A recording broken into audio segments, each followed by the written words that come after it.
I would like to welcome you all to come today to participate in the first of our 4 holy days smoke offering pujas. Why is the first of the 4 holy days such a special day? This is because Buddha Sakyamuni, at 4 different times, the first being the first month of the year, he demonstrated many supernatural transformations and surrendered heretics. The most important supernatural transformation occurred on the 15th day of the first lunar month. These supernatural transformations were very special and triggered a greater amount of energy. Therefore, after every 365 days, that is, when it recurs to that time and space every year, the effect of this energy will still influence us sentient beings, and it will become increasingly larger. The main reason is that regardless of the pull of various karma, the influence of this parallel universe, and the influence of the energy manifested by Buddha Shakyamuni on that day, continue to accumulate and increase. Therefore, after 2500 years, in our era, the accumulation of the energy is even greater. These are understood by Tibetan Buddhism, but are not mentioned by the exoteric Buddhism. The Tibetan Buddhism knows that when you return to that position, that time and space, whatever good or bad karma you do will increase many times. The virtuous and accomplished founders of Tibetan Buddhism have discovered, calculated, and measured that the strongest day is on the 15th day of the first lunar month. The increase will be 10 million times. On other days during the entire first month, the increase is 100,000 times. That is, if we especially strengthen our Dharma practice during this period of time and space, we can make up for the mistakes we made before.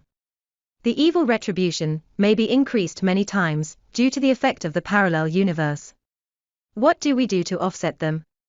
If we practice the Dharma diligently throughout our lives, even if we work around the clock, we will not be able to offset such a huge increase. As a result, our good karma will not be enough. So, is there a special situation that we need to apply to deal with situations that increase our bad karma? This is to rely on these 4 special days. There are 4 such periods every year, and the first period is particularly long. Because Buddha Sakyamuni performed a supernatural transformation every day from the 1st to the 15th day of the first lunar month. Each time it would trigger a change in energy, and the energy affected by the 15th day was particularly large. As a result, during the entire first month, that energy was repeatedly replicated to form a huge influence. The problem is that it does not only increase your good karma, but also increases the bad karma you do. Therefore, during this period of time, we must remember that we must not even have a single evil thought in our hearts. We must also practice the Dharma as much as possible, and do as many good things as possible to work with the help of that energy. Coupled with all the replications in the parallel universe, our entire destiny can have a chance to change. At least it turns to goodness. If you only do good karma, it will turn in the direction of good. After the direction is changed, the good karma in our virtuous, evil karmic portfolio will increase many times. Then, the proportion of bad karma will be significantly decreased, right? The result is that our Dharma practice will not be so hard, and our chance of success will be increased. The reason is that there are fewer obstacles, and more good karma suppress the arising of those bad karma. This is something we must pay attention to in our Dharma practice. Why can Tibetan Buddhists become a Buddha through the current body in the present lifetime? The reason is that they know how to use the operation of nature. They understand the profound truth in it. They know how to use it to assist and aid the Dharma practice. This does not mean that you do good deeds or Dharma practice only on the 4 holy days, but not on ordinary days. It should not be explained like this. We have to do it every day, but we must know that we are practicing the Dharma in this world with 5 impurities. There are many things in daily life that interfere with us, and the time is simply not enough. In order to make up for these, we need to cherish the 4 holy days even more. That is, no matter how little free time you have or how busy you are normally, you would rather put off all the worldly events that will only harm you and not help you, and not do them on the 4 holy days. Why? Because if you do something that troubles you, it will arouse your worries, and it is easy to give rise to evil thoughts. If you have evil thoughts during the 4 holy days, it will be a big problem. It will have a great impact on your Dharma practice, and it will also have a great impact on your destiny. Therefore, we must pay special attention to these special days, not to do anything evil, but to do a lot of good things, so that our destiny can be changed. This is why Tibetan Buddhism can be one of the crucial help in leading you to become a Buddha in the present lifetime. Is it a main cause? Of course not. In a moment, we will explain how to cultivate the mind, which is the main cause. As for the 4 holy days, these can only help you, so that the good karma in the virtuous, evil karmic portfolio will finally have a chance to cover the bad karma and suppress those bad karma. This is called help. The 4 holy days are called an auxiliary force, not the main cause. The main cause is still your mind cultivation and whether your mind has been changed. Now let's start teaching the 37th episode of the visualization practice of compassion and bodhicitta. What is today's topic? The topic is how to use the mind cultivating procedure and the 10 beliefs to solve problems in life. In fact, is our Dharma practice simply to sit meditate without moving, recite mantras and visualize? Or do we actually need to practice the Dharma in daily life? How to practice? If you think clearly, when you engage in the meditational Dharma practice, and nothing interferes with you, of course it will be easy for you to change some of your thoughts. For example, if you visualize the Buddhas and Bodhisattvas, and if you concentrate, you will certainly be able to visualize the appearances of the Buddhas and Bodhisattvas. Even if you cannot visualize them, you will easily have a clear and focused impression when looking at the pictures. But what about the post-meditational Dharma practice? You have a lot of distractions, and you will not always think about the Buddhas and Bodhisattvas. You will only think about all the interactions of work, family, and friends. So, you will find that during the 24 hours of a day, you only have very little time to have contact with the Buddhas and Bodhisattvas. Is it enough to hold the images of Buddhas and Bodhisattvas for such a short period of time to affect your behavior and change it? You yourself should know that the answer is no. You are just meditating on Buddhas and Bodhisattvas, and you have some thoughts of reverence for them. It is not enough to change all the habits in your 5 aggregates: form, feeling, thought, action, and mind, especially in your behavioral formulas. In fact, none has been changed. So, what does our Dharma practice mostly rely on? It relies on improving our awareness in daily life, allowing us to observe all incorrect behavior in daily life, and then make changes there. Knowing that you are wrong and making changes is the true Dharma practice. What actions should you practice? It is to correct your behavior. This is called Dharma practice. Okay. Do you think that it is important to recite mantras and visualize Buddhas and Bodhisattvas during the meditational Dharma practice? Yes.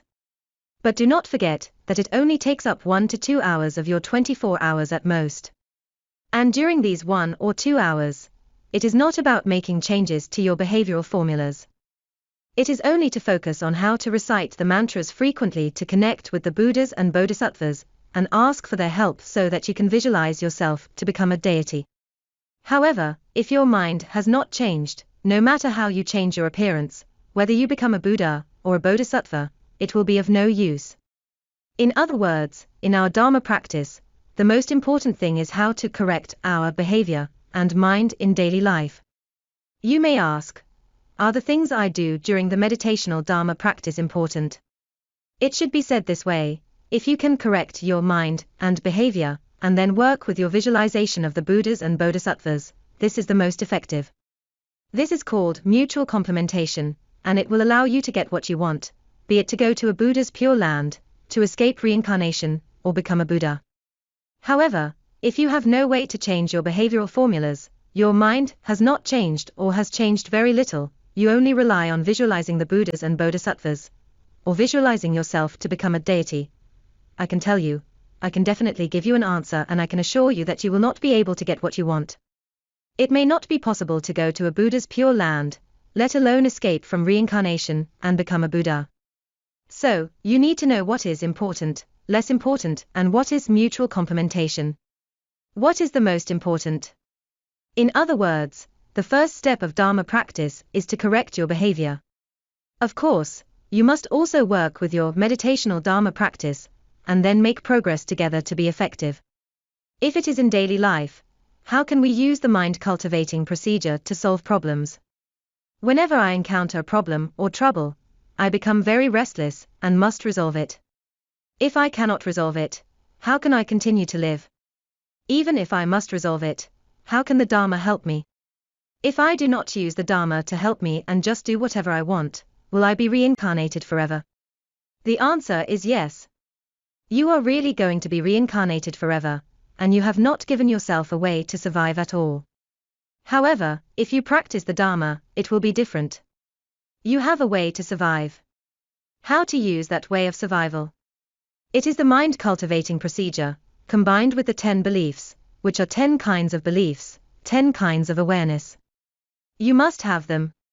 You have to integrate the mind cultivating procedure and the 10 beliefs to solve the problems in life, and then you can correct your behavior. If combined with the visualization of Buddhas and Bodhisattvas, entering a Buddha's pure land or the Dharma practice program of becoming a Buddha, it will be twice the result with half the effort. You will have hope of success, and the success rate will be much greater. What is the summary of today's lesson? Firstly, when retribution occurs, and according to the first step of the mind cultivating procedure, you must accept the deep belief in cause and effect. Does it mean that you do nothing and only endure it silently? Secondly, if you lose control of your emotions during the process of silently enduring it, does it mean that you have failed in the cultivation of the mind and Dharma practice? When you lose control of your emotions, you may feel guilty in your heart. In the process of mind cultivation and Dharma practice, is this situation wrong? How to apply the mind cultivating procedure and faith of the 10 beliefs, deeply believing in cause and effect, to resolve problems in life. What are the techniques involved? If certain steps are deviated, will the result be failure? Today, I will explain some very detailed steps, and use an actual daily life case as an example to teach you how to apply it and with what steps. You will find that as long as the steps are wrong, many things will not succeed. You may score very lowly on correcting behavior. Therefore, you should pay attention to today's teaching. If you accept the deep belief in cause and effect, can you ask for fortune-telling from some very effective folk gods when you encounter problems? In terms of abiding in forms, and according to the Diamond Sutra, the oral pith instruction is not to abide in any form. But if I cause correct or incorrect behavior because of abiding in forms, what will be the consequences? In daily life, we must face many problems. What kind of mentality should we have to accept them? Do we do nothing? If we do not do anything behaviorally, what about our mentality? How many steps are there generally? These will all be taught in detail today. In order to resolve the problems in daily life, how do we ask questions that can help us solve the problems and prevent us from going astray? When analyzing problems in daily life, what factors must be analyzed? Failure to do so will make us prone to failure. That is, what factors cannot be omitted? These will be explained today. Okay, before explaining these, let us review our entire Dharma practice process. According to Buddha Shakyamuni's teaching, there are at least 52 stages before successful Dharma practice can be achieved. For detailed explanation, you can refer to a video entitled Classification of the Dharma Practice, Essence of Emptiness, available from Dudjom Buddhist Association, International's TV channel on YouTube. Why are we explaining this now? This is to give you an overview. If it requires 52 steps, that is, 52 levels, to become a Buddha, how do we calculate the time? It turns out that we cultivate the 10 kinds of beliefs from the beginning, so that we can reach a certain position without any doubts. Then we must successfully cultivate the 10 beliefs before we can reach this position. Just to go from this position to the 4 preliminary practices will take 1 Asamkhya Kalpa. 1 Asamkhya Kalpa is equal to 10 to the 51st power of the time the universe experiences formation, existence, destruction, and emptiness. Think about it. Such a period of time is so long that you cannot calculate as to how many lives it takes to be reincarnated. You do not even know how many billions of years it is. Then, if you want to cultivate from the initial level, which is the first level, to the 7th level, this will require the 2nd Asamkhya Kalpa. From the 8th level to the 10th level, 1 more Asamkhya Kalpa is required. You have yet to become a Buddha. You still need to practice the 10.5 level of complete enlightenment Bodhisattva before you can get to the 11th level, the level of wonderful enlightenment. It is the ultimate path that enables you to become a Buddha. You will find that the 3 greater Samkhya Kalpa are an unknowable number. Because everyone is different. How do you know which planet you have been reincarnated to? And how long is the formation, existence, destruction, and emptiness of that planet? How do you know what bad karma would occur halfway? Or maybe your mind is not good and you do something wrong and fall into the uninterrupted hell without knowing when to escape. In this case, your Dharma practice is called interrupted. In this way, it will exceed the 3 greater Samkhya Kalpa. So, do not think that you choose to follow the exoteric Buddhist teachings, and it requires 3 greater Samkhya Kalpa. Take it slow. You are mistaken. The so-called take it slow is very likely to be endless. It is simply impossible for you to escape from the lower realms, such as the realms of hungry ghosts, animals and hells, or the uninterrupted hell and other horrible places. You do not even have the ability to escape this kind of places. Why? Because the Dharma practice methods you know are very limited. That is, you must know how to save yourself under what circumstances. Where are these taught? They are taught in Tibetan Buddhism. Esoteric Buddhism talks about becoming a Buddha through current body, or in the present lifetime. Why can this be achieved? Is this because you are promoting yourself, or is there another reason? There is a reason. This is because a slight difference can lead to a huge difference. When you practice the Dharma, as long as the method you practice is slightly different, the results you get will be very, very different. Why? Because Mahayana's exoteric teachings are practiced at the cause, whereas the esoteric methods are practiced at the result. What is the result? We must transform the mind into wisdom. It is called transforming the mind into wisdom. In this way, your wisdom can lead you to a real result. Therefore, when you start to practice the Dharma, you must learn how to transform the mind into wisdom. Then train to develop the 5 wisdoms. The main direction of our Dharma practice must be focused on improving the awareness, which is called practicing at the result. Why? Please see it clearly. If you want to practice the Dharma to become a Buddha, it is the same as restoring the perfect enlightenment. What is the perfect enlightenment? It is the awareness that is 100% correct without any deviation. Your goal is to achieve 100% unbiased awareness. Therefore, when you first start practicing the Dharma, of course, you must start cultivating the awareness.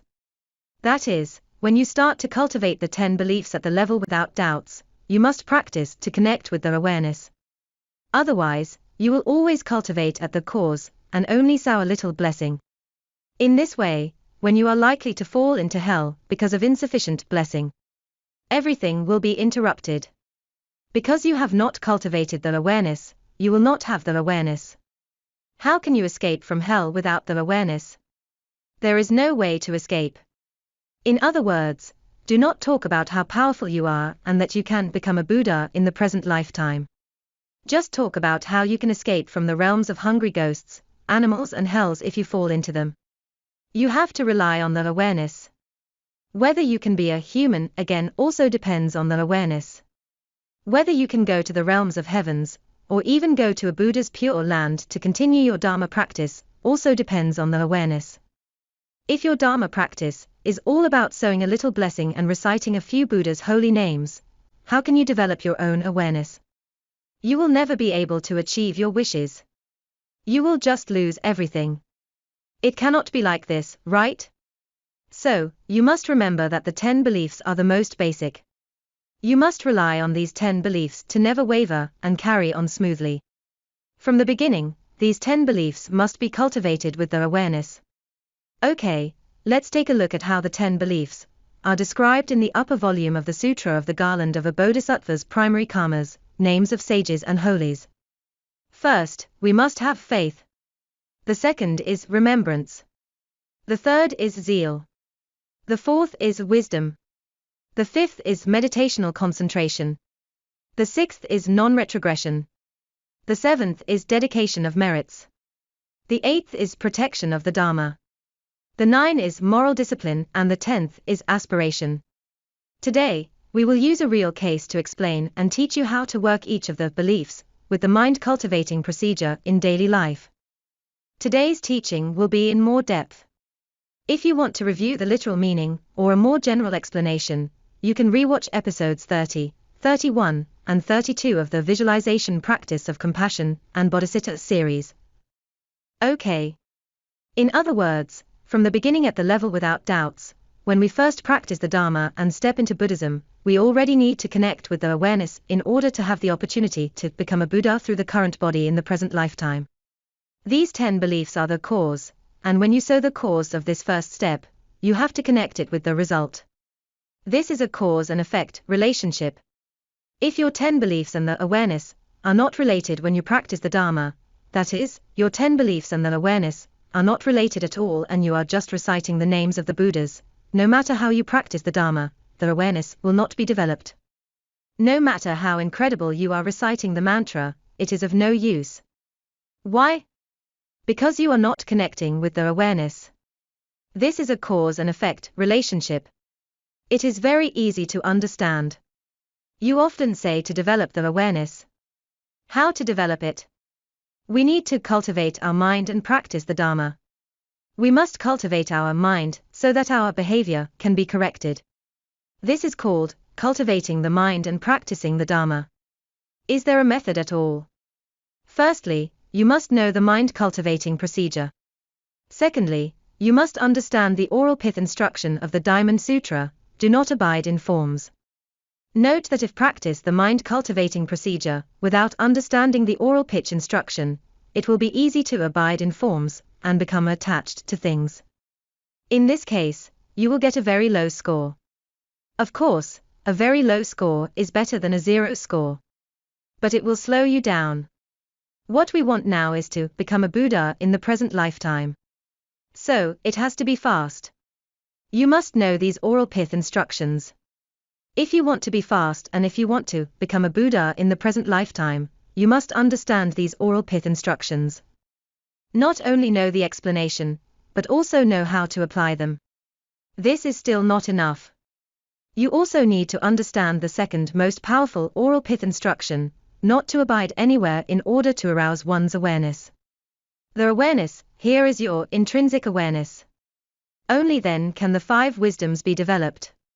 Then, you work with emptiness, neither existence nor voidness to be able to escape from reincarnation or become a Buddha. Even if your cultivation is not very good and you only score 50 points, at least you can go to a Buddha's pure land, which is better than going to the 3 lower realms, right? Now, you have to cultivate the 10 beliefs, and are there methods to link the 10 beliefs with the methods of mind cultivation and the Dharma practice mentioned earlier? There are. At the beginning of our Dharma practice, we must cultivate the 10 beliefs. When practicing, you must connect these 5 steps. Only when they are connected can the awareness be developed. How to connect? Now I will teach you how to connect. In faith, the first thing is to accept. If you look at the mind cultivating procedure, the first step is to accept. It turns out that it is to connect faith of the 10 beliefs. In your faith, you must accept a few things. What to accept? First, you must accept and believe deeply in cause and effect. You must believe deeply in cause and effect. That is, this deep belief in cause and effect is the first step in Dharma practice.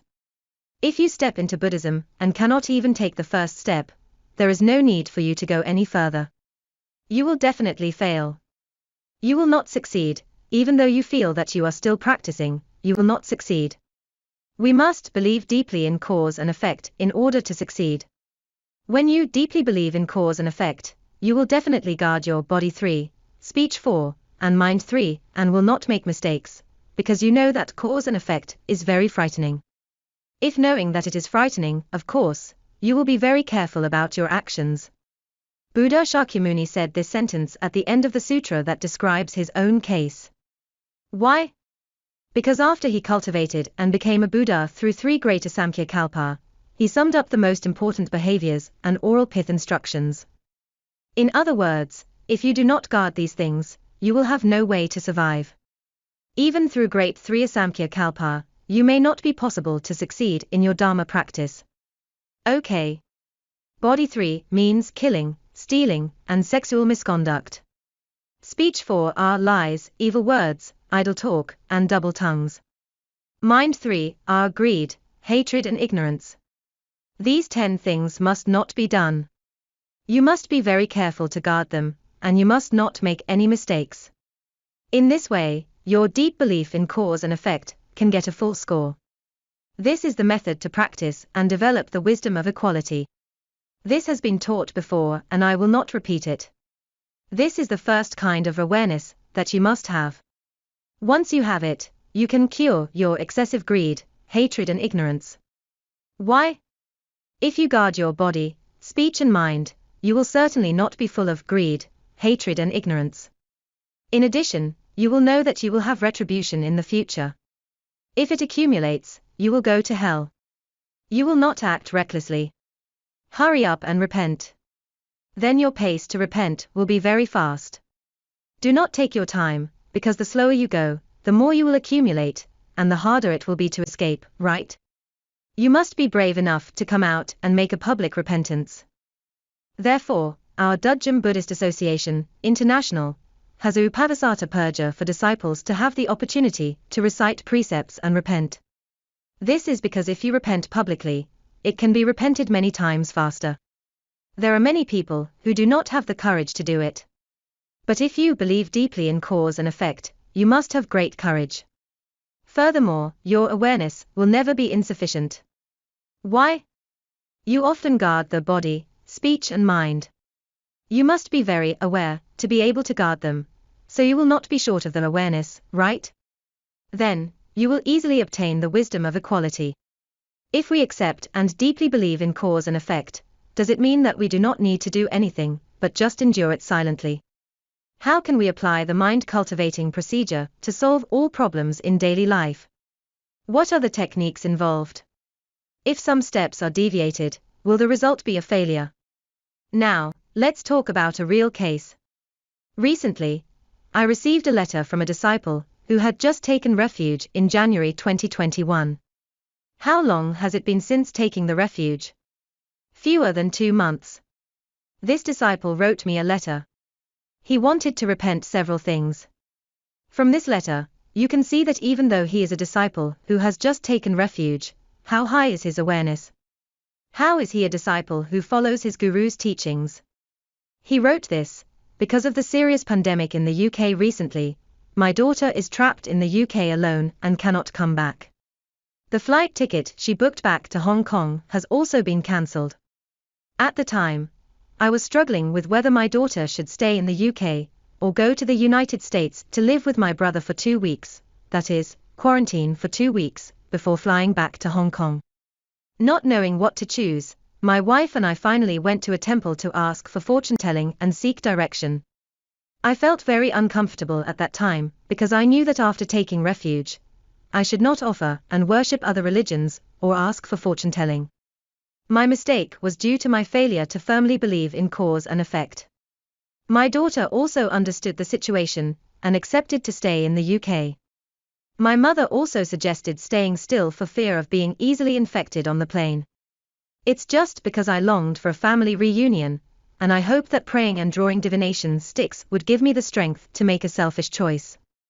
Because I didn't deeply believe in cause and effect, my actions were just to satisfy my desire to reunite my family. If I had a firm belief in cause and effect, I would understand that this separation, and my daughter's being left alone in the UK, were showing of retributions. Therefore, I should not have been greedy and wanted her to take the risk of returning to Hong Kong, but calmly find a way to stay safely in the UK. My daughter has now settled down with a host family, which proves that I was wrong to ask for a divination. I must release my awareness, not to be blinded by greed, firmly believe in cause and effect, and develop the 5 wisdoms. Secondly, because of the pandemic, my wife and I have been at home every day. Since the 2 masters to whom I'm greatly indebted led me to the path of Buddhism, my temper has improved significantly, but sometimes my mood will rebound slightly when my wife keeps scolding me. My mistakes all stemmed from my failure to believe deeply in cause and effect, and I should not have become angry at my wife's complaints and scoldings. Being able to form a couple in this life is due to cause and effect. I shouldn't be annoyed by her nagging complaints and scoldings. I should have a peaceful mood and think from my wife's points of view. Be considerate, tolerant and supporting her. Even walking away first is better than getting into an emotional row. I remember in a certain video on YouTube, I heard Master speak of the 4 dharmas of Samana. I must start with my wife and make sure that when others scold me, I will not retaliate. Thirdly, the 3rd repentance, and finally, the 2 root masters. I don't know why. Sometimes I feel disrespectful when I see pictures of bodhisattvas. I would be very upset, because for some reason, I would have bad thoughts, such as the appearance of a certain bodhisattva has so many faces, it's so scary, why is it so ugly, etc. So it really upsets me and I don't know what to do. Sometimes I feel that when disrespectful thoughts start to appear, I would immediately turn my mind away, or think about something else. But I really don't know why, because as long as I am not preparing to chant mantras and do daily homework, these thoughts will not appear. It's as if my subconscious doesn't want me to practice the Dharma. I feel very annoyed and worried, that is, I worry about whether I will regress in the future. I don't know what to do, so I kneel down and beg the great masters for guidance. I'm afraid that this will continue to sow evil causes and lead to my downfall. The name of this disciple is hidden. I promised his name would not be published. But I would use his case to explain the mind-cultivating procedure and the 10 beliefs, and he agreed.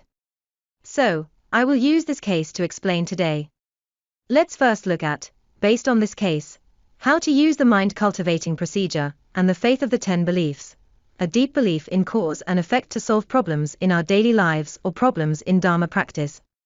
You must first know what is right, what is wrong. Do you need to know this if you believe deeply in cause and effect? Of course. Now that you believe deeply in cause and effect, you must guard the actions of your body, speech, and mind. If you do not know what is right and what is wrong, how do you guard them? When you do not know whether you are doing is right or wrong, then do you do it or not? If you do it, do you want to repent? So, if we believe deeply in cause and effect, the first thing we need to know is what is right and what is wrong. If you refer to the Mind Training series, in 7 episodes, available on the Dudjom Buddhist Association, International's TV channel on YouTube, they all describe and teach you how to tell right from wrong. What is right? What is wrong? What is considered right? What is considered wrong? You can re-watch them. Let's look at the contents of that letter again. My disciple said this: I don't believe deeply in cause and effect, so my actions are just to satisfy my desire to reunite my family. Is this wrong? He said, I was wrong. I didn't believe deeply in cause and effect. My mistake was that I didn't believe deeply in cause and effect. I had the desire to reunite my family. I only thought about this desire, so I made a mistake. In this sentence, how to judge what is right and what is wrong. This is very important, and you must know it. Let me explain it to you now. You must remember that wanting to reunite as a family is not a mistake. Rather, it is an emotional good wish. There are many kinds of wishes. There are evil wishes and good wishes. What he had was a good wish emotionally. Not a fault. What is the reason? Because family reunion can bring joy and emotional comfort to the whole family, which is a good thing. This is a feeling of warmth given to others. In the precepts, there is a kind of emotion that is required, called compassion. I have said that mercy, bringing joy, is to give happiness to others, whereas pity, removing suffering, is to get rid of other people's pain. If you do this to all sentient beings, then you must do this to your own family members even more. When you see that your daughter depressed, unhappy, and worried when she stays in the UK, of course you want to bring her happiness. If you have this feeling of wanting to reunite as a family, this is not wrong in itself, and it is in line with the kind of compassionate feelings in the precepts. What happens if you want to reunite as a family, and thus cause behavioral mistakes? That is, wanting to reunite as a family is not wrong, but if your wanting to reunite as a family triggers some action, then it is necessary for you to judge whether this action is right or wrong. We need to figure out what is used to judge right and wrong. Because, if you abide in the form of a family reunion and cause some wrong actions, this is a mistake. Repeated in the Diamond Sutra, that if we want to save ourselves from the pain of reincarnation, we must not abide in forms. This is very important. In other words, any of your actions, including wanting to reunite the family, is a good wish, but can it also be abided in forms? Now that I have abided in forms, abiding in the form of wanting to reunite my family. As a result, I have done some actions. Whether these actions are right or wrong will determine whether your future karmic retributions are good or bad. It turns out that abiding in forms will have a karmic retribution. Abiding in forms means planting a cause. If there is a cause of abiding in forms, there must be a retribution, and this retribution will definitely cause you to continue reincarnation. So, you need to understand clearly the principle that wherever there is abiding in forms, there must be reincarnation. This is the rule. Remember, anyone who has abided in forms will definitely be reincarnated. You must remember this rule. Alas, that is no good. I am now abiding in the form of wanting to reunite my family. Wanting to reunite as a family is supposed to be consistent with the precepts. It is correct and a good wish. But because I abide in the form of that, I have made some mistakes and an incident has happened. Let's see an example to give you a clearer idea. For instance, you see a friend who takes drugs.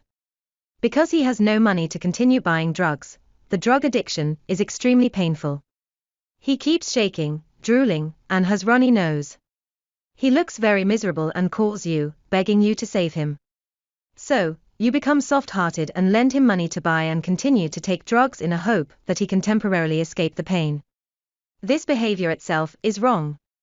You are compassionate, have mercy on him, and hope to give him happiness and remove the pain of drug addiction. This is correct. However, if you abide in the form of compassion, which leads to an incorrect action, then this is wrong. You should help him to get rid of drugs, not help him worsen his addiction. You must remember. This is how you judge right and wrong. What are the consequences if wrong behavior is caused by abiding in forms? Let's take a look. If you are emotionally disturbed because of your abiding in forms, the emotional upset alone without other circumstances will make you have trouble sleeping and eating. You will be depressed and often cry, lose your temper, and you do not know what to do or how to solve this problem. If this phenomenon occurs to you, it is caused by abiding in forms. This abiding in forms only causes you to be emotionally uneasy. There are no other issues, but it has already hurt yourself. What else? Secondly, it would also bother other people. Other people and family members will feel worried when they see you like this. However, your behavior does not trigger external actions. This situation is called self-entrapment. You trapped yourself. You have trapped yourself because of your abiding in forms.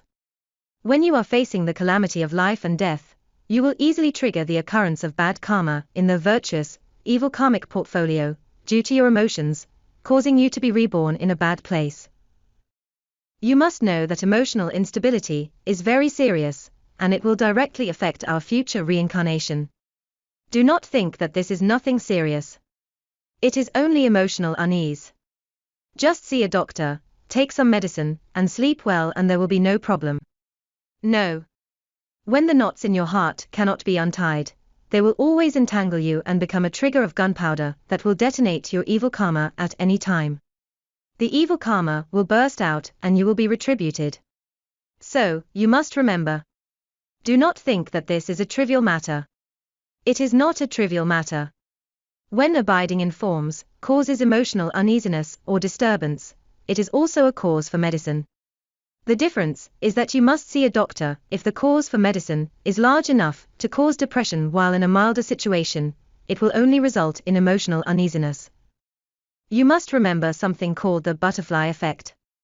A few things, a butterfly flapping its wings, can cause global shocks in the future. As for you, you only have a little bit of emotional uneasiness and a little bit of abiding in forms. It is only a little bit, not enough to cause depression. But it is enough to seriously affect your reincarnation. This is called the butterfly effect. So, why do we practice the Dharma?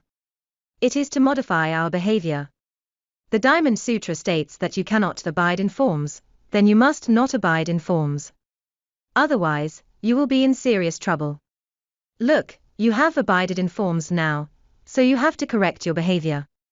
Never have any emotional reaction due to abiding in forms. Otherwise, it will have the butterfly effect. You must correct this behavior.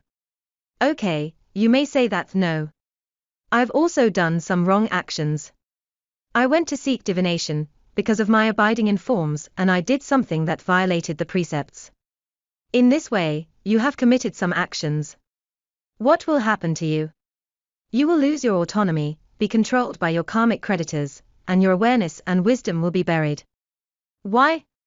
Because asking a god for divination is asking a god to give you guidance. What kind of god is this? You may say that everyone agrees that he is good, has a good heart, and will not harm me. However, your karmic creditors will harm you. How can you know whether the divination stick in your hand was drawn out by a karmic creditor, who helped you or guided you, or whether it was given to you by a great god? You do not know. Because the divination sticks you ask for are drawn out. Well, if you do not use your analytical skills, the mind cultivating procedure, and the awareness, you will be burying these. What are you relying on then? You are relying on other people's decisions. You do not know how to choose, so you have to find a god to help you choose. Unexpectedly, that god is a karmic creditor, who chooses a dead end for you. And you are following it as a good thing. In this way, you will lose your autonomy, put yourself in danger, and harm your daughter, because you make decisions for her. Because you are the head of the family, right? In this way, you are not only deciding your own destiny, but you are also entrusting your daughter's destiny to the hands of others, possibly the hands of a karmic creditor. Therefore, Buddhism has regulations. Once you have taken refuge where in esoteric Buddhism one must take refuge in Guru, Buddha, Dharma, and Sangha, it stipulates that you must take refuge in the Guru, who is the collective body of Buddha, Dharma, and Sangha throughout your life. Remember, do not take refuge in any Guru, but only a Guru who is the collective body of Buddha, Dharma, and Sangha. Can he represent the Buddha? This depends on whether he understands to teach emptiness, neither existence nor voidness. If he knows how to teach this practice, he can represent the Buddha. If he does not know how to teach emptiness, he cannot represent the Buddha. What does it mean by representing the Dharma? He must know how to explain the Dharma. Teaching the Dharma, it is not just saying some very superficial things, such as planting good karma, doing some good deeds, and doing the 6 perfections and 10,000 deeds. Rather, he needs to be able to explain more advanced things. For example, he can teach you how to cultivate your mind, the steps, and what will happen if you go astray. Only with very careful teaching can these dharmas really help you. That is, if the Guru fails to teach you how to cultivate your mind or how to practice the mind cultivating procedure with 10 beliefs to develop the 5 wisdoms and the awareness, or if he cannot teach such a level, he cannot represent the Dharma. Let alone those who do not teach the Dharma, and only know how to perform rituals and empowerments all day long, give you a ritual to practice by yourself, to visualize the Buddhas and Bodhisattvas on your own, and guarantee that you can go to Buddha's Pure Land. These are not true dharmas. These are the dharmas that abide in forms, and cannot help you at all. As for Sangha, if he has made the Bodhisattva vow claiming that he will save all sentient beings, he can be classified as a Bodhisattva Sangha. These are considered monks, and at least they have made the vow to help people. However, among Buddha, Dharma, and Sangha, those who cannot represent Buddha or Dharma cannot be called Guru, if they only wish to help others. If you take refuge in him, it will be of no use at all. On the contrary, it will have the opposite effect. What we are saying now is that you must take refuge throughout your life and take refuge in a Guru, who can represent the collective body of Buddha, Dharma, and Sangha, so you cannot make a mistake. Secondly, you must take refuge in the Buddha throughout your life, and you cannot take refuge in the devils and heretics. That is, you cannot take refuge in him. You will say that you did not take refuge in a great God, you only worship it. Is that allowed? If you pay your respect with a bow, burn an incense instead of kneeling down, and you are a lay disciple, but not a monk, it is still acceptable.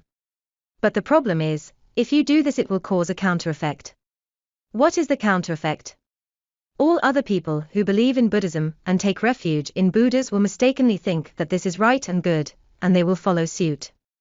Then, you will have planted some bad karma. Then, your heart believes what it says and you ask for a divination stick. When it tells you to go east, you will go east, and when it tells you to go west, you will go west. In this way, you will give your karmic creditors a chance to get involved and harm you. When other people, Dharma brothers, and people who study Buddhism see it, they will follow and learn the same method, mistakenly thinking that it is feasible. In this way, you drag them down and allow their karmic creditors to control them. As such, you will be planning a lot of bad karma. Nevertheless, is it actually possible or not? That is, although some masters or some articles have said that as long as you are not a monk, a lay person, it is okay for you to worship the great gods and other gods, burn incense, bow, and not kneel down. I can tell you that this is disadvantageous and bad for you. It also makes some mistakes in terms of the awareness, which will bury your awareness. So, the answer I give you is no. You may have seen something on the internet saying that it is possible, and ask your guru why it is not possible. I say this for your own good. I do not want you to make mistakes. So, I will say, no. You say, they say yes. This is what they say, not me. See which one you believe. You must know that the ghosts and gods worshipped by ordinary people are low-level ghosts and gods, and their abilities are very limited. Even if they have supernatural powers to know your so-called destiny, it would be great to see your whole life. It would be only one life. But they cannot see the previous and the latter in the future. As such, they will be teaching you the wrong thing. Suppose one is very kind, but he has taught you wrongly, causing you to overdraw your own blessings and fall into a trap that is sweet at first and then bitter without knowing it. You also will not know that your karmic creditors may be teasing you. You do not know anything. You are just being fooled, which of course is not good. So I, as well as some more righteous Dharma practitioners, would suggest this: if you respect him, you may not be blessed. Even if you respect him and light candles and incense for him in front of him, he may not help you, and he may not be able to bless you. But if you go against him, he will definitely be very capable if he wants to harm you. For example, if you ask for a divination stick and he asks you to go east, but you go west, he will feel that you do not believe him and he will get angry. Then you will be in trouble. He will harm you. Or, his relatives will be angry and harm you. Just think about it. Do you not have more traps waiting for you? Just by doing a few things, there are already so many traps waiting for you to step into, which is of course not good. In fact, most of these ghosts and gods are incarnations of evil spirits, such as vicious ghosts. What are vicious ghosts? They are those who cannot go to heaven, stay in the human world, and have some abilities. We call them ghost powers, not supernatural powers. They may help you, they may know a little bit about your situation, so they can tell you and give you some help. When they are pleased, they will show you a clear path, but it is unknown whether it will overdraw your blessings. If you go against them and they are not pleased, they will point you down a dark path. Or, it could be your karmic creditor, who grabs your divination pot and draws the divination stick for you, leading you to the dark road, and you will not know it.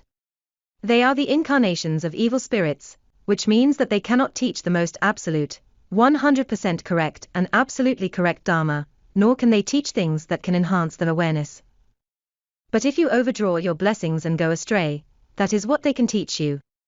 It is very likely that you take the first step, and do not feel there is anything wrong, but you realize something is wrong until you reach the second or third step. It will be too late. Remember, do not do this.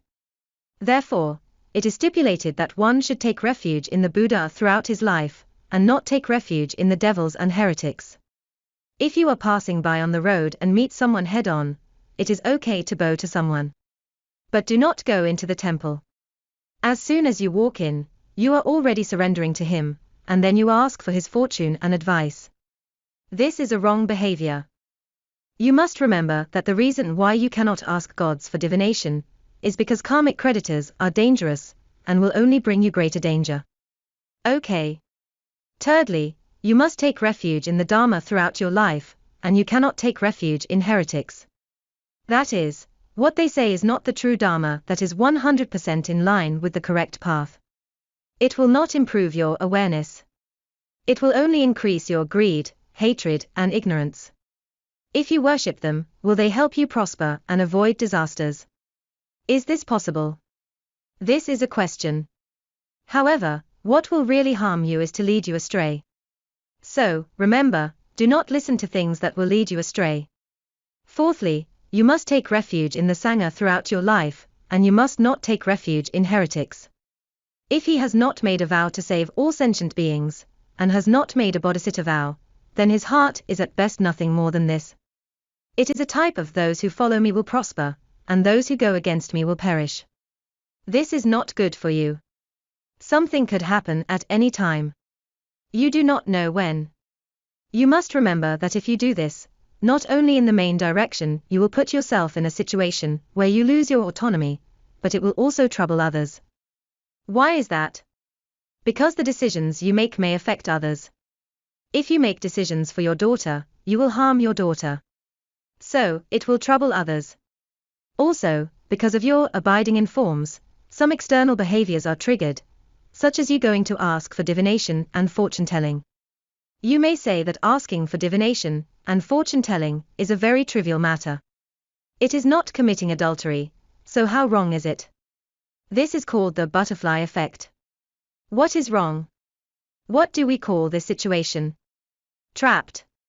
You have trapped your own destiny and your daughter's destiny in someone's hands. You yourself have walked into this dilemma. What are the consequences? When you are facing the calamity of life and death, you will easily cause the occurrence of bad karma due to external forces. As said earlier, because of your emotions, the bad karma from your virtuous, the evil karmic portfolio will cause you to have retribution.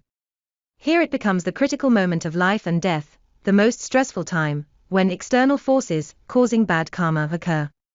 Because, in addition to your own emotions and the inner force that pushes you to be reborn in a bad place, you also have an external force, that is, a force added by your karmic creditors. This is when external forces cause your bad karma to arise, causing you to be reborn in a bad place. This is called a butterfly flapping its wings. Even if you just ask for a divination stick, it will cause great turmoil later. You must be careful about this. Thirdly, it would lead to serious wrong actions. Because of extreme abiding in forms, it leads to extreme violations of the precepts, such as killing, stealing, and sexual misconduct.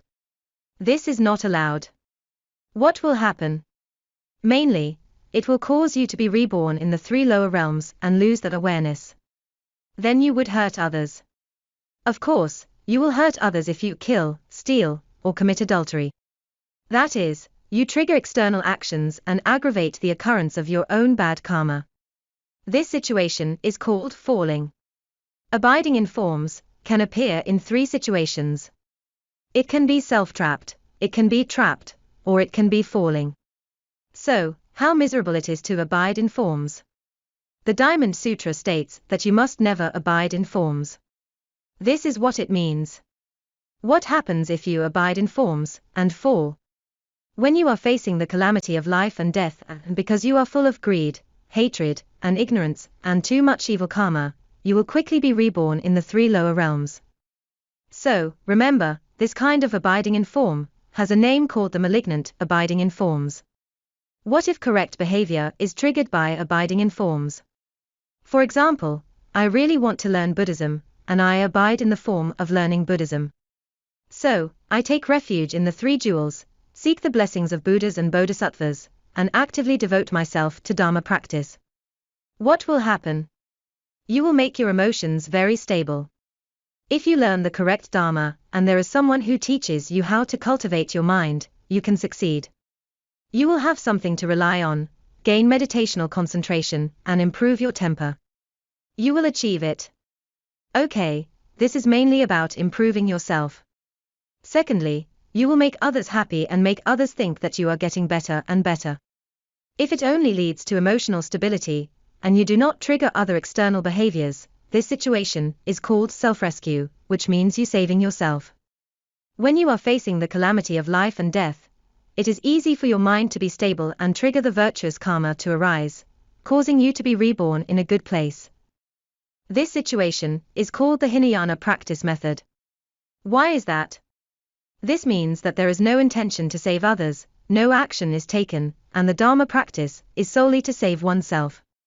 No other actions are triggered. This is called self-rescue. If it triggers light Dharma practice, observe the precepts, observe the 5 precepts and 10 good deeds, and of course the Bodhisattva precepts. The Mahayana practice must have the Bodhisattva precepts. You want to save people, but the question is whether your wishes are put into actions. You can regain your autonomy, isolate yourself from the control of your karmic creditors, and a little awareness and wisdom can be developed. Only a little. It depends on whether there is someone who teaches you how to cultivate your mind and how big the coverage of your mind cultivation is. These are very important. But at least you can regain your autonomy. Why is that?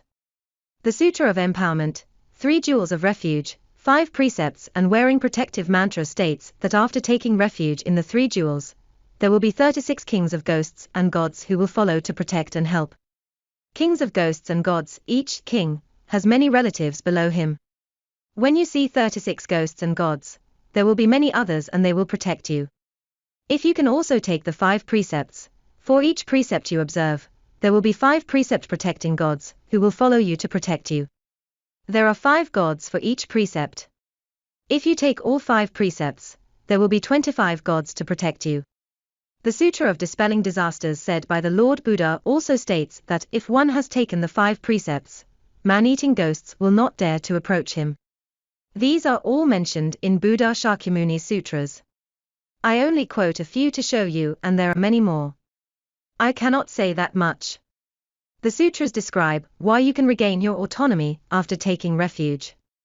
It is because you have someone to protect you, and karmic creditors dare not to get close to you, then you can have autonomy. However, how you use your autonomy is very important. How do you study the Dharma? What you learn is very important. Whether you can successfully use your autonomy and how many points you get are all important. It really depends on who teaches you. Which Dharma master teaches you? Which guru teaches you? Because the guru you take refuge in will be responsible for teaching you. It also depends on whether you are following that guru. Why? He has taught you, but it will be useless if you do not follow him, right? Therefore, if you practice the 5 precepts and 10 good deeds, as well as the Bodhisattva precepts, and you can also observe these precepts, there will be more virtuous gods to protect you. You do not only help yourself, but also help others. Okay, have you triggered any external behavior? Yes. Because you abide in the form of wanting to learning Buddhism, you have taken refuge in the Mahayana. After taking refuge, you receive the 5 precepts and 10 good deeds, as well as the Bodhisattva precepts and help other people. This has caused external behaviors. This situation is called saving oneself and others. Of course you can save yourself, but you can also save others. Upon the calamity of life and death, it will be easy to rely on peace of mind and external forces. Well, why are there external forces? Of course, there are. You have received more precepts, so you have many more virtuous gods to protect you. You have helped many people, and these people want to repay their kindness to you. These are called external forces. The 2 forces are combined together. As a result, you can easily be reborn in a good place. This is called the Mahayana. As mentioned earlier, a Hinayana practitioner only triggers the good karma of his own virtuous, the evil karmic portfolio, so that he can be reborn in a good place. When you practice the Mahayana, in addition to emotional stability, there are also external forces. Why? Because you do a lot more things. However, it is still a small amount. Why? Why is it called mild? So, what is extreme Dharma practice? How to trigger extreme Dharma practice? In other words, the precepts you observe are common to both exoteric and esoteric Buddhism. There is a huge difference. It is really very different. Mainly, you can gain a high degree of autonomy. As said earlier, to regain your autonomy, to what extent do you regain it? It depends on what kind of precepts you have taken. Now this is a high degree of autonomy. Why is it a high degree? But what I said earlier concerns how much you can regain. This is because the precepts you take are different.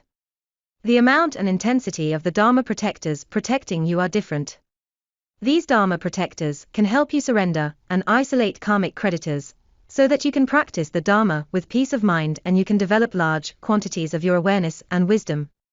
There is a big difference between no interference and interference. Let me give you an example. For example, there are 14 root downfalls in esoteric Buddhism.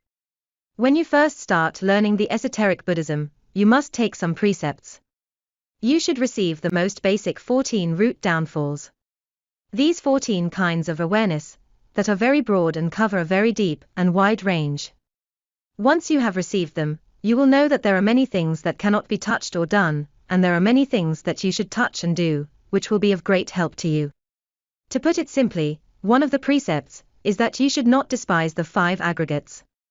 Now, the Diamond Sutra requires us to cleanse the 5 aggregates, and the Heart Sutra states that we must be free of the 5 aggregates to be good. However, it turns out that in esoteric Buddhism one should not underestimate the 5 aggregates. The 5 aggregates can be transformed into the 5 Dhyani Buddhas, and then transformed from the 5 Dhyani Buddhas into a high degree of awareness and wisdom. Then enter the emptiness to become a Buddha. Turns out it is a staircase. It turns out that these 5 aggregates are derived from our intrinsic nature and Buddha nature. We should not cut off our Buddha nature, but transform it and then improve it. This is how we cultivate. It turns out that this 14 root downfalls contain a very profound truth. And that kind of awareness will lead you to eventually become a Buddha through cultivation. If you do not have and you have not learned it, then everything you do will get very low marks. As a result, you will have to spend 3 greater Samkhya-kalpa. Well, why does esoteric Buddhism claim that one can become a Buddha in the present lifetime? This gives one more reason. There are actually many reasons. This is one of the reasons. The precepts of the esoteric Buddhist practitioners are strict, extensive, and deeply connected with many levels of the awareness. Without the awareness, you cannot become a Buddha. You cannot escape from samsara. And even going to a Buddha's pure land will be difficult, right? Without the awareness, and if you fall into hell, it will be difficult to get out. Because you do not even know where you have gone wrong. If you fall into hell and do not know where you have gone wrong, how can you repent?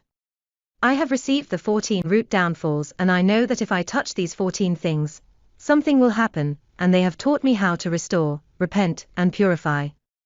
In this way, I know how to untie this big knot. Oh, it turns out that the knot is tied here. It turns out that this big cancer can be eliminated in this way. Then, you can save yourself from hell.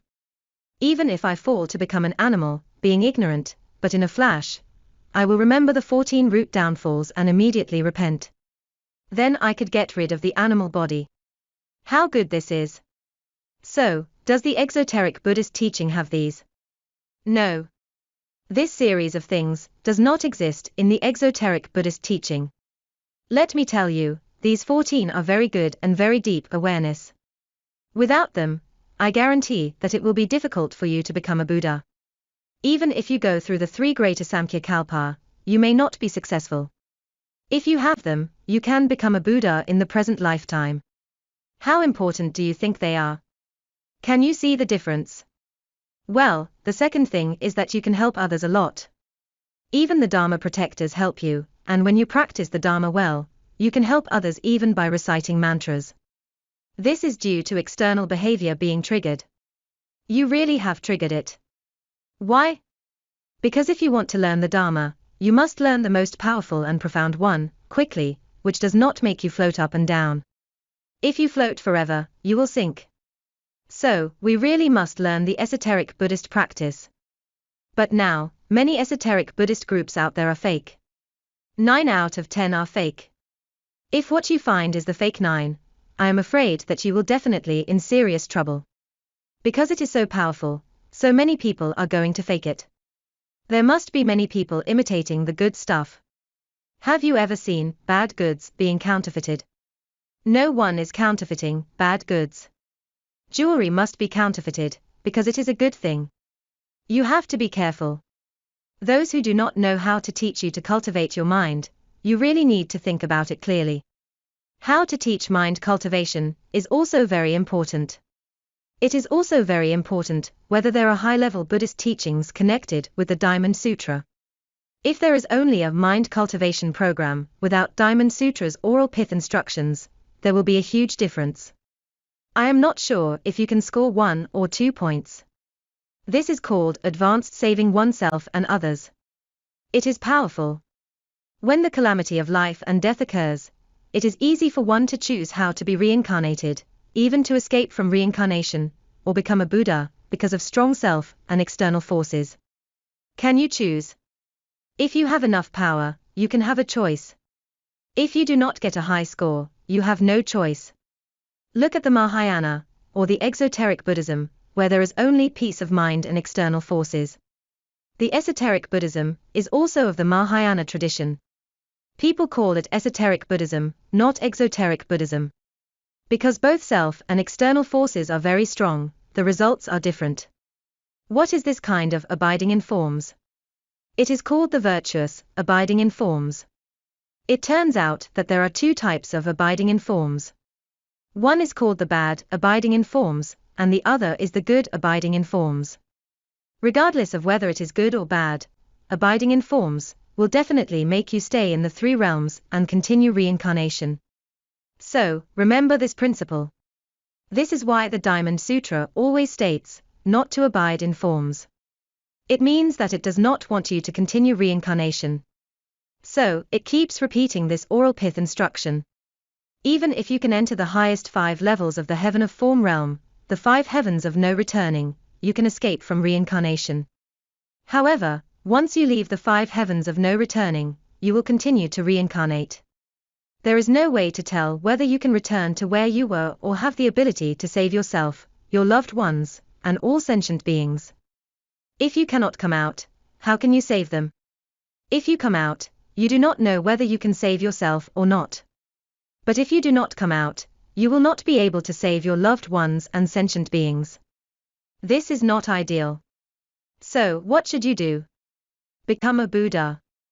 When you become a Buddha, you can get in and out of the 3 realms and the Dharma realm freely, and you have enough power to save your loved ones and all sentient beings.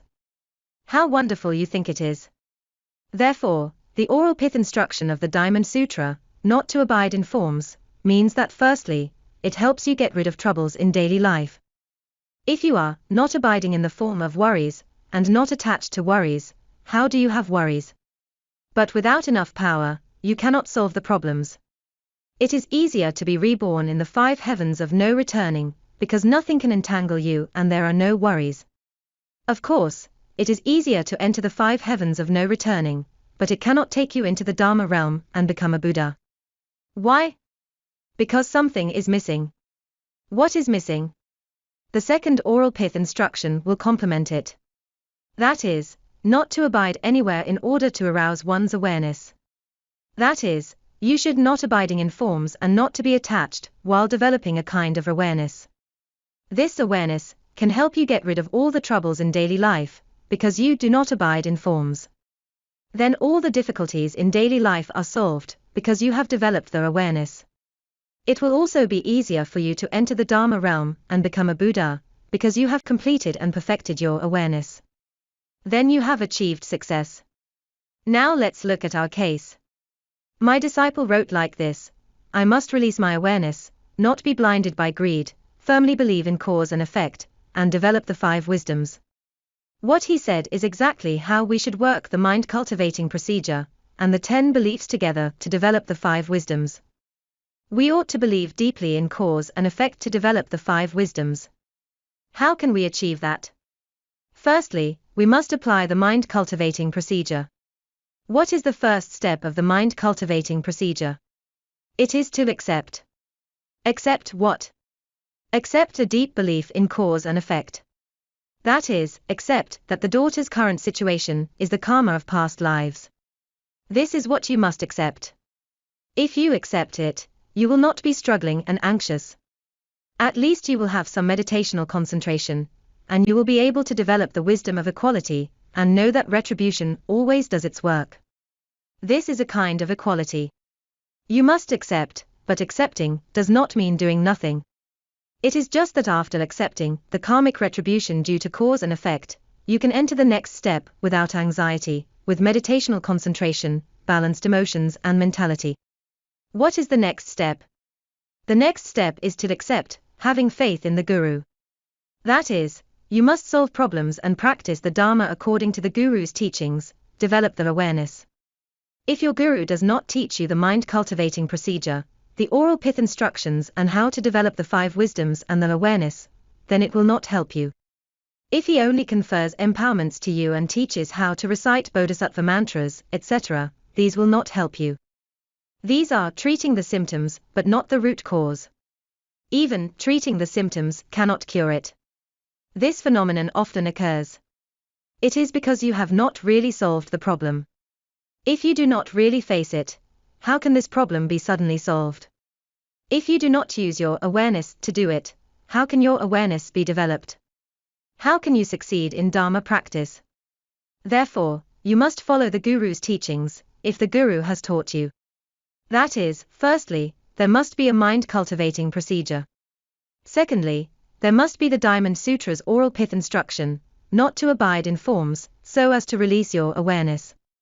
After releasing, you can apply the second oral pith instruction, not to abide anywhere in order to arouse one's awareness. Then you can develop the awareness.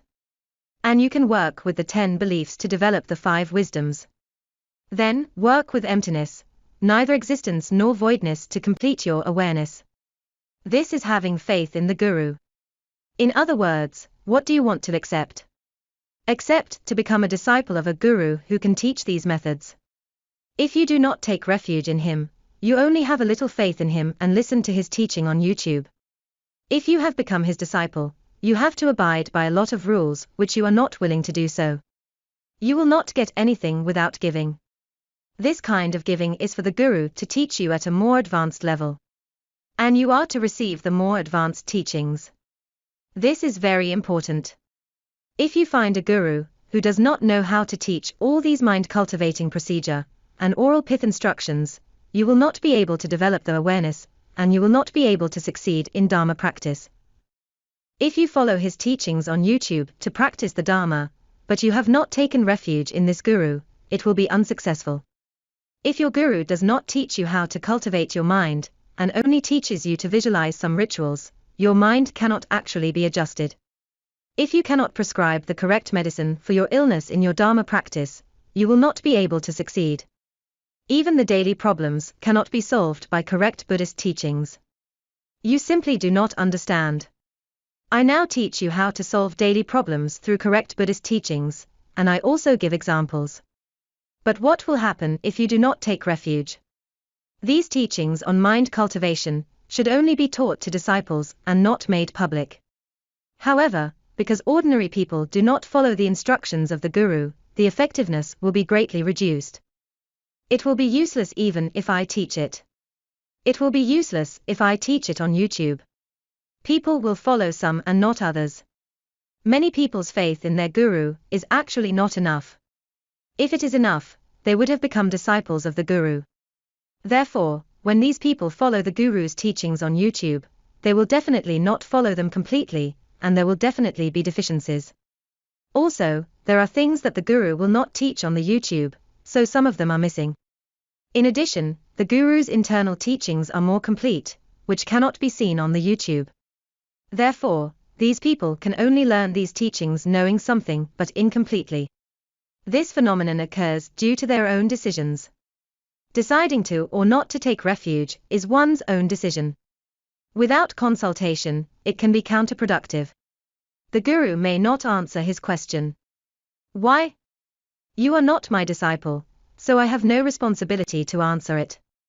Even if you are a disciple, you must abide by certain precepts before I can answer your questions. If you do not observe the precepts, you will not be able to succeed in practice even if I answer the question, right? There are certain requirements in Buddhism. Or, if you watch the videos on YouTube, but misunderstand the guru's teachings and change them by yourself, there will be deviations. Moreover, in case there are no other methods to support you, if you are a disciple, the guru will have other methods to support you. For example, the awareness of the precepts of the 14 root downfalls can escort you through your Dharma practice. Without the awareness and protection of the precepts of 14 root downfalls, there will be a big difference. If the 14 kinds of extremely strong, huge and deep awareness are absent, there will be a huge difference in Dharma practice. It would also allow your karmic creditors to get in and distort your actions and thoughts. Therefore, the results obtained will be biased. Why? Because you have not taken refuge. Where are the Dharma protectors to help you? Even if you do observe the 5 precepts and the 10 wholesome deeds, the number of Dharma protectors is very small. You need to know this. Even so, because what I teach now is extremely precious and rare, no one out there will know how to teach you, and there is simply no way to get these teachings anywhere else. In order to benefit more sentient beings, even if you can only learn a few things about these teachings, it will still be beneficial to all sentient beings. So, I decided to teach publicly on YouTube. But you must be aware that you do not just take refuge in any guru. You must take refuge in a guru who can represent Buddha, Dharma, and Sangha at the same time, and if he understands these teachings, you can take refuge in him. Because what I am teaching you now is the core of Buddhism, and it is not superficial teaching such as ordinary procedures, empowerments, rituals, chanting mantras, reciting the holy names of the Buddhas, etc., but advanced teaching. These advanced teachings do not only help you escape reincarnation, or become a Buddha, but can also help you solve problems in daily life. Daily life is indeed Dharma practice. How to solve these problems is Dharma practice. These teachings can be enough for you to develop the 5 wisdoms and the awareness. Therefore, becoming a disciple of these gurus, you must have faith in these gurus, which is a very important part of Dharma practice, and a major factor in your success. Okay, now I will formally teach you how to integrate the 10 beliefs. As said earlier, the first of the 10 beliefs is faith. You have to accept 2 things. You have to accept a deep belief in cause and effect and have faith in the guru. Only in this way can you develop the wisdom of equality. Why? Believe deeply in cause and effect, because there is always retribution. I know this is equal, but why can having faith in the guru also help me develop the wisdom of equality? Because he teaches you how to develop the wisdom of equality. So, he can help you. It will be much faster if he teaches you. It will take a long time to figure it out on your own. You may say that I only believe deeply in cause and effect and don't need the guidance of a guru. In this way, it may take a long way for you to establish your wisdom of equality, which may take 3 greater Samkhyakalpa. But if you have a guru to teach you, adding the factor of guru will make it much faster, and you can become a Buddha in the present lifetime. Much faster. Okay. The second of the 10 beliefs is remembrance. What is remembrance? Thoughts and thoughts continue in faith and remembrance, until the appearance of the awareness. What is this? That is, you cannot give up, you must never forget to have this remembrance, which must be linked to faith. Have I not said that the 10 beliefs are linked one by one? Only when you have faith, can you have remembrance. Without faith, there will be no remembrance. If you do not deeply believe in cause and effect, and do not believe in your guru's teachings, you will even lose your remembrance. How can you develop the awareness then? Only with the remembrance can there be awareness. What is the remembrance composed of? It turns out that the remembrance is equal to thoughts plus mind. What is it? If your remembrance is virtuous, it can lead you upward life after life. You can become a Buddha, or escape reincarnation immediately, or after a few lives. This is the importance of the remembrance, it can lead you upward and lead you to success. If your thoughts are good, for example, you have received a certain empowerment, or your guru teaches you a certain method and teaches you to visualize a Buddha, Bodhisattva, or a deity, these are called thoughts. You use your thoughts to create such a thing, to shape such a thing, to visualize such a thing. Your thoughts must be good, because you hope to connect with Buddhas and Bodhisattvas. However, you have not cultivated your mind, your guru does not teach you to cultivate your mind. Your mind is evil. I want you to guess, when you are reincarnated in the future, will it be your mind that leads you to reincarnate? Or will it be the thoughts you visualize about Buddhas and Bodhisattvas that lead you to reincarnation? I can definitely answer you.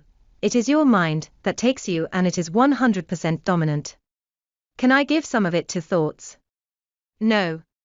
Because your visualization of Buddha and Bodhisattva is only a shape.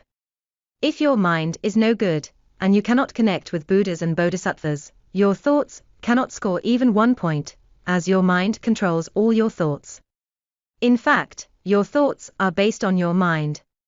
Therefore, if your mind is evil, no matter how you visualize, or how you put on makeup to look like the Buddha or Bodhisattva, it will be of no use. Do you understand?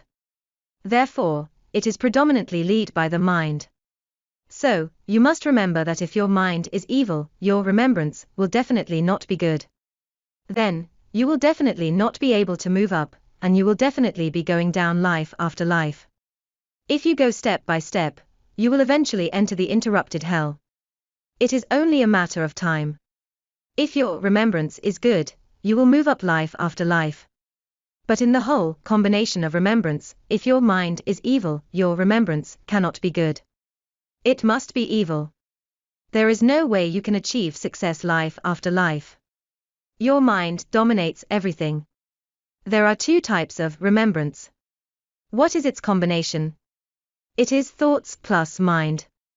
If our remembrance is good, all our thoughts are good. Because we are visualizing Buddhas, Bodhisattvas and deities, our thoughts must be good. Then the most important thing is to look at another element, the mind. If your mind is good, of course your whole remembrance will be good. However, if your mind is evil, you will be in trouble. Your Dharma practice will definitely fail 100%. That is, you cannot even go to a Buddha's pure land even if you want to. It will only be based on your virtuous, evil karmic portfolio. If you have a lot of bad karma and when it is triggered, you will become a hungry ghost, an animal, or go to hell. Therefore, if your mind is evil, no matter how you visualize Buddhas and Bodhisattvas, it is just an illusion and has no effect.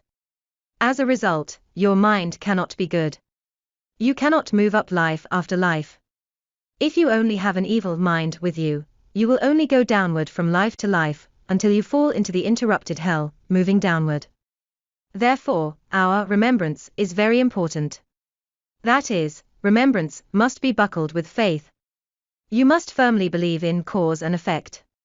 Because you deeply believe in cause and effect, you will be less anxious, more likely to have meditational concentration, and will also know how to guard the behaviors of your body, speech, and mind. And if you have faith in your guru, not only can your guru save you at the right time, but he can also train you, assist you, and help correct your remembrance and behavior. Therefore, the guru's role of supervision, leadership, and guidance is extremely important. This is a powerful blessing. Of course, you must find the right guru. If your remembrance is not buckled with the faith, that is, if you have no faith in your deep belief in cause and effect, or in your guru, you cannot change your mind by relying only on empowerments, visualization of rituals. You cannot correct your mind and the whole remembrance is all wrong. If you go in the wrong direction, it means that you have not cultivated the remembrance of the 10 beliefs. That is, if you do not have the faith, and you do not have the remembrance, you have nothing. If you have the faith, that is not enough. You must also have the remembrance. The remembrance means that you really must be able to change your mind, and work with the Guru's teachings on how to visualize Buddhas and Bodhisattvas, how to visualize the refuge tree, how to continue practicing the Dharma, recite the mantras, and apply the meditational concentration to do things. Only then can a series of things taught afterwards be effective. In other words, only when the mind is good, there are faith, and a deep belief in cause and effect. But if there is no guru to teach you and you do not know how to visualize Buddhas and Bodhisattvas, without these, only the mind is good, is it okay? No.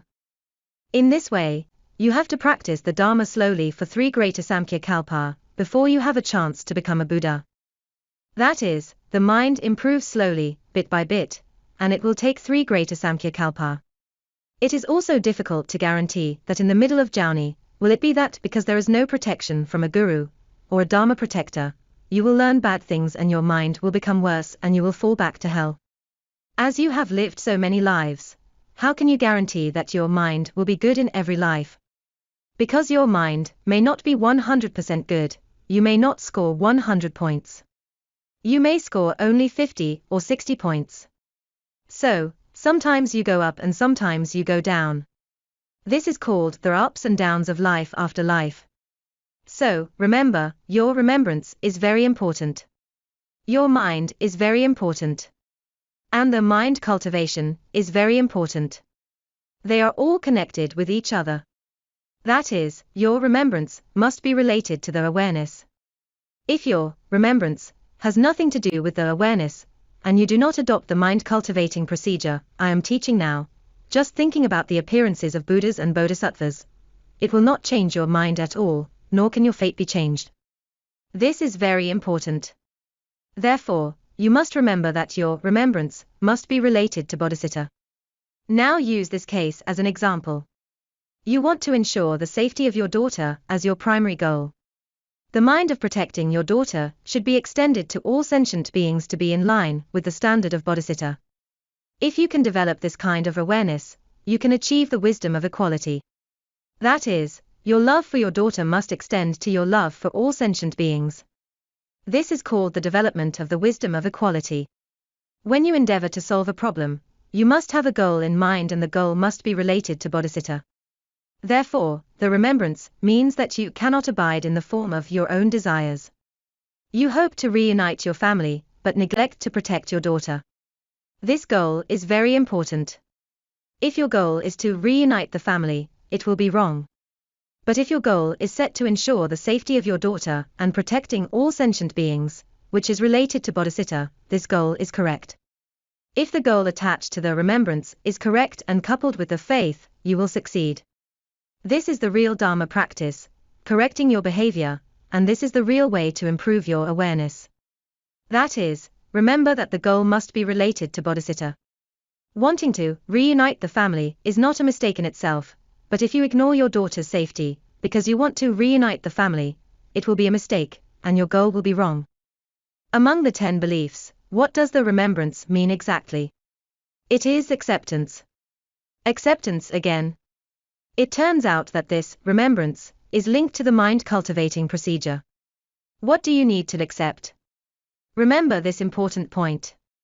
Accept that all sentient beings are Buddhas, and then you can develop the wisdom of equality. All sentient beings have the Buddha nature, only temporarily hidden. There is no difference between me and him. In the future, I will have to merge with them before I can enter the Dharma realm. Only without deviation or distinction can I successfully enter. After entering, if I have the ability in the future, I can come back to save them. I must have the Bodhicitta to save people. All sentient beings being Buddhas is a very important position. You must accept it. If you cannot accept it, you will not be able to develop comprehensive wisdom of equality. You can refer to episode 34 of the Visualization Practice of Compassion and Bodhicitta series. You must remember that the faith and the remembrance of the 10 beliefs must be linked to the acceptance of the mind cultivating procedure. Also, you must remember to set goals for both of these. When we solve any problem, we must set a goal. Otherwise, how can we solve the problem? And this goal must not violate the precepts, and must be related to Bodhicitta awareness. That is, the faith and the remembrance of the 10 beliefs must accept, firstly, a deep belief in cause and effect, secondly, have faith in the Guru, and thirdly, all sentient beings are Buddhas. We must accept these 3. And in the process of solving problems as well as Dharma practice, you must not abide in forms and be attached, in order to release the awareness. Then you can further achieve not to abide anywhere in order to arouse one's awareness. Only in this way can you successfully arouse your awareness. You must successfully develop your awareness before you can develop your wisdom of equality. Therefore, the two of the 10 beliefs, faith and remembrance, can help you develop the wisdom of equality.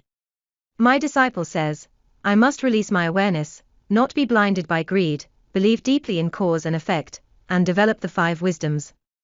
In other words, his first acceptance was to accept a deep belief in cause and effect. If he did not accept it, he would not have written this sentence. Then, he also accepted that he could not be blinded by greed. In this way, he accepted the Guru's teachings, which means he achieved the second point. He said that he wanted to release his awareness. That is, he listened to his Guru's teachings. The Guru said that he should release his awareness and not abide in forms. This is how he achieved the second point of having faith in the Guru. Otherwise, he would not have written this sentence. He said that he should develop the 5 wisdoms, and he only said this because he had faith the Guru.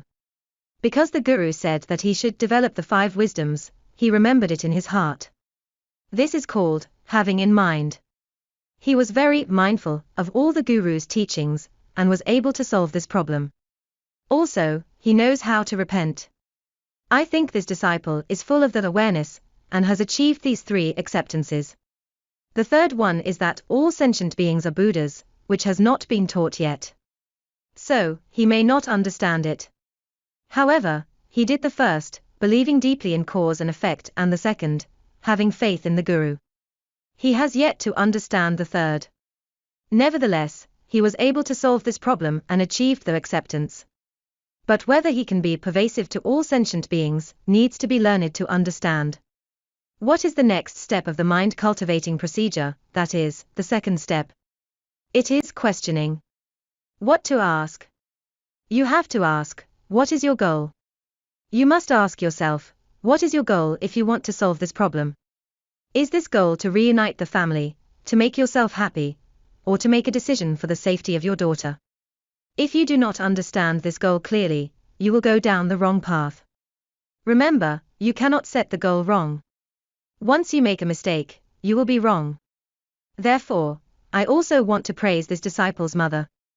She was on target from the beginning when she said that she wanted to ensure the safety of her granddaughter, and decided that it would be better to stay still than to move.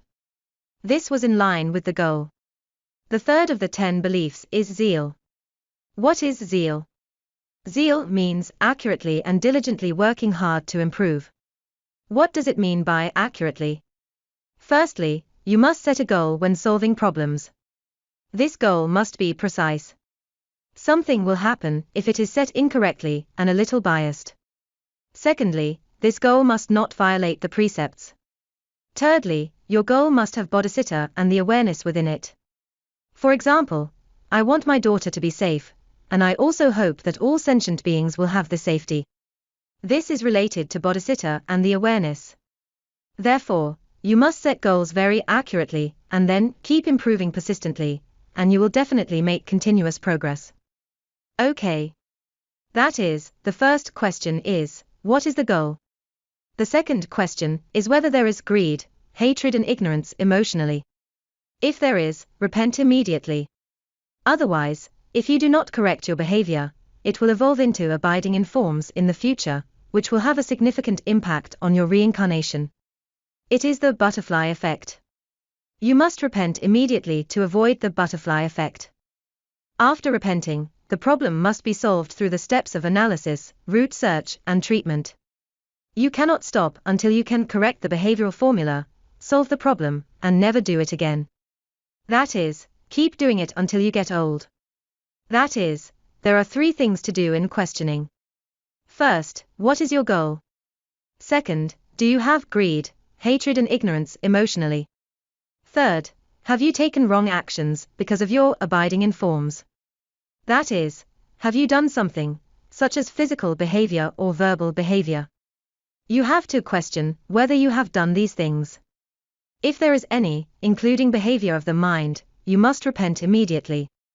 Any behavior caused by body, speech, and mind must be repented if it is wrong. After repenting, you need to go through analysis, root finding, and treatment. You must make amends for the faults and harm caused by these mistakes. It is not enough to just repent casually in front of your guru, Buddhas and Bodhisattvas. You must make amends. You have to make amends for any harm you cause. Then you have to minimize any resulting harm, because it is likely to continue to develop. You must minimize the risk and harm to call it correct questioning. You have to ask questions about all these things and deal with them properly. Okay, let's see how this disciple repented. He said, at the time, I was struggling with whether I should let my daughter stay in the UK, or go to the United States to live with my brother for 2 weeks before flying back to Hong Kong. Not knowing what to choose, my wife and I eventually went to draw divination sticks to seek direction. I felt very uncomfortable then, because I knew that after taking refuge, I should not worship other religions and ask for fortune-telling. My mistake was due to my failure to firmly believe in cause and effect. This is his analysis. He analyzed that it was caused by his failure to firmly believe in cause and effect. Are there any others? Because I had not taught anything else yet. I only taught to believe deeply in cause and effect, so that was all he knew. In fact, we still need to go through analysis, root search, and treatment and repent. He did it. But is it possible to correct the behavioral formula, so that it will never happen again? This depends on whether he can truly find the root cause and cure it. Okay, let's look at the zeal of the 10 beliefs, which is actually linked to the questioning of the mind cultivating procedure. After connecting both, what should you do? What should you ask? It is to ask whether you have greed, hatred, and ignorance emotionally. If you can question accurately and insist on improving, you can develop the discriminating wisdom. This is how the discriminating wisdom is developed. That is, while practicing the level without doubts, you need to cultivate to a level where you no longer have doubts. At this stage, the most important thing is to be diligent in questioning. You need to know how to ask. Even if you know how to ask and know the main direction, you still have to keep asking. Ask thoroughly and precisely. Only by constantly asking questions can we improve our awareness. Big doubt leads to great enlightenment, small doubt leads to small enlightenment. If you do not ask, you will not be enlightened. You do not know how to ask. If you are only diligent in reciting the Buddha's holy names and practicing rituals, but only have a partial understanding and lack of the awareness, you will only violate a lot of precepts and make many mistakes. And it will be easy for you to retrogress. You will retrogress after practicing the Dharma for a while. Why is that? Because you do not understand those things. You simply have not searched the root cause to correct your behavior. Your behavioral formulas will always be wrong, and you will definitely retrogress. This is because your mind has not yet been settled and there are still many doubts. Therefore, Buddha Shakyamuni says that the first step in our Dharma practice is to cultivate the awareness of the 10 beliefs, so that we will have no doubts, no more doubts, and eliminate all doubts. Only then can you continue to practice the Dharma. Otherwise, you will also set back during the Dharma practice. The reason is that you still have doubts. If you want to have no doubts, you must cultivate the 10 beliefs and cultivate to 100%. Okay. If there are still many doubts, no matter how hard you continue to practice the Dharma, it will have no effect or merit, and you will definitely have to go through the 3 greater Samkhya-kalpa. If you do not want to slowly eliminate your doubts in 3 greater Samkhya-kalpa, you must follow the methods I am teaching now and cultivate the 10 beliefs. Therefore, you must take refuge in a guru who can explain these questions very deeply, carefully and accurately, so that your awareness can be developed. If you do not have this guru, you need 3 greater Samkhya-kalpa.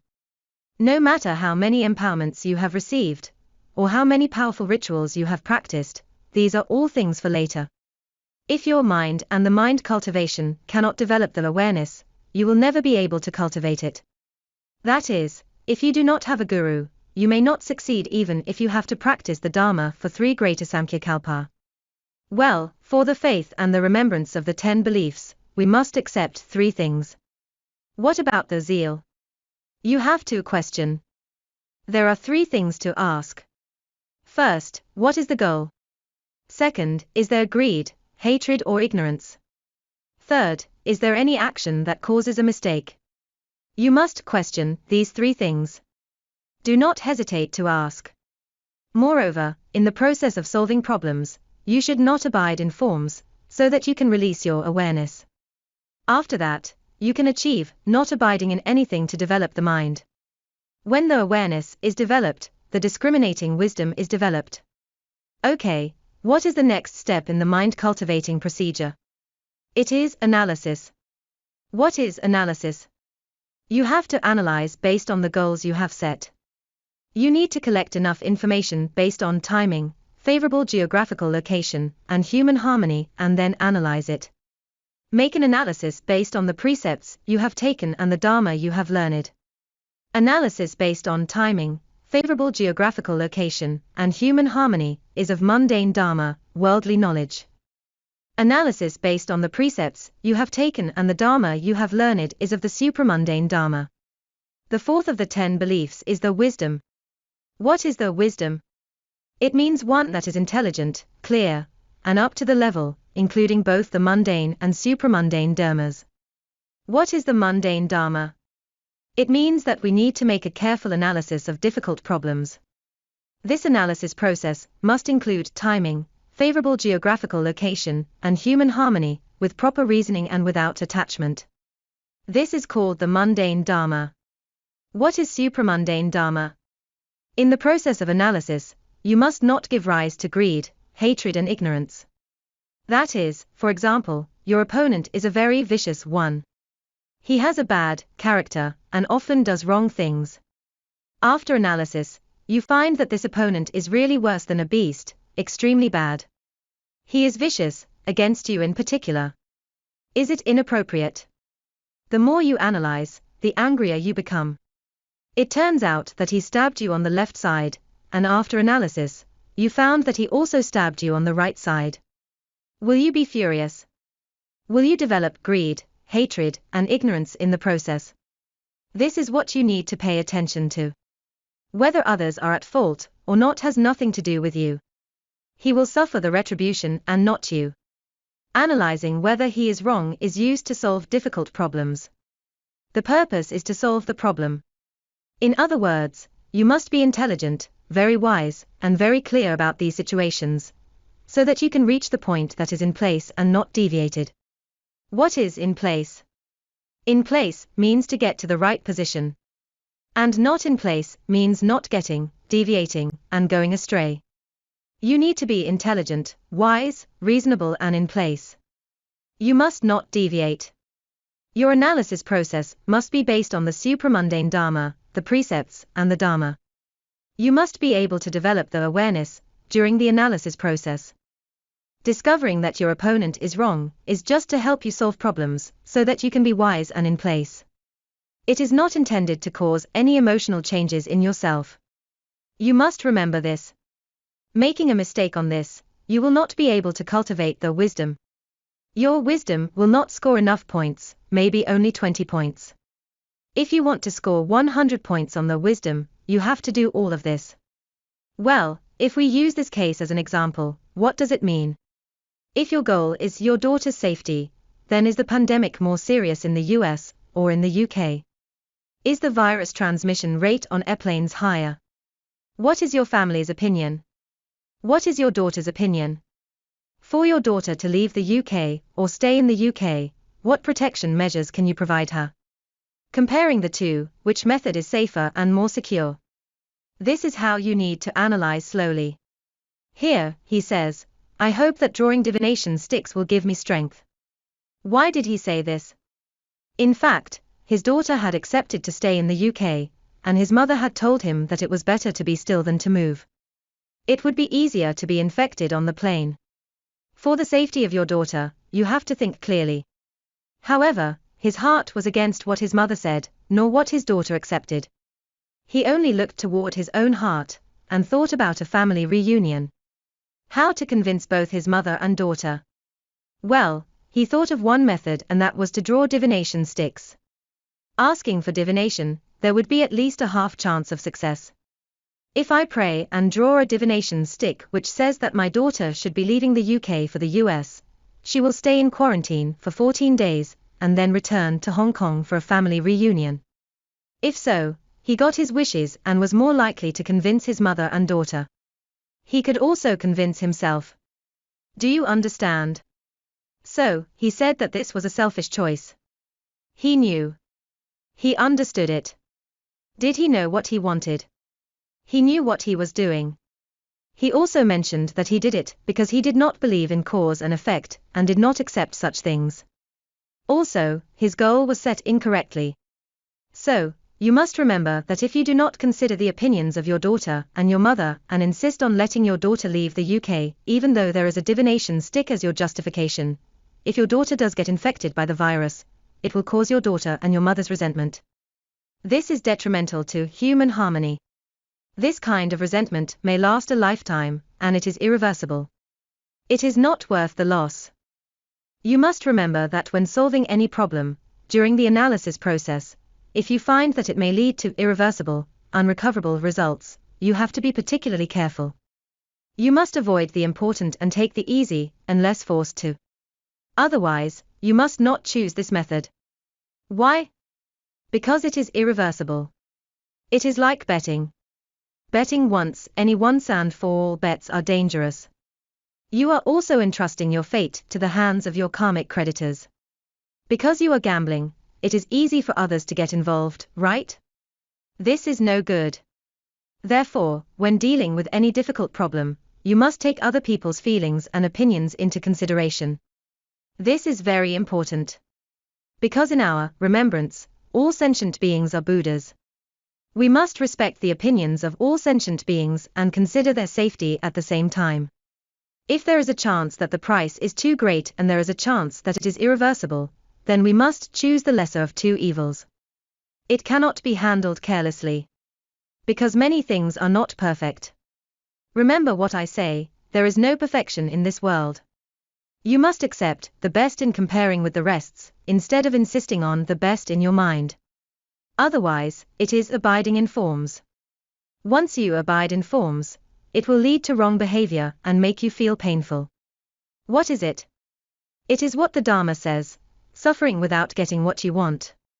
Remember, any choice of the best in comparing with the rest is the lesser of two evils, and this is not considered abiding in forms.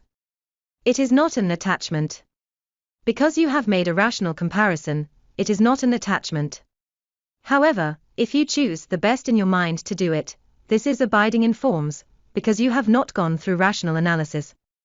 Understand? Remember this. What is abiding in forms in life? What is the not abiding in forms?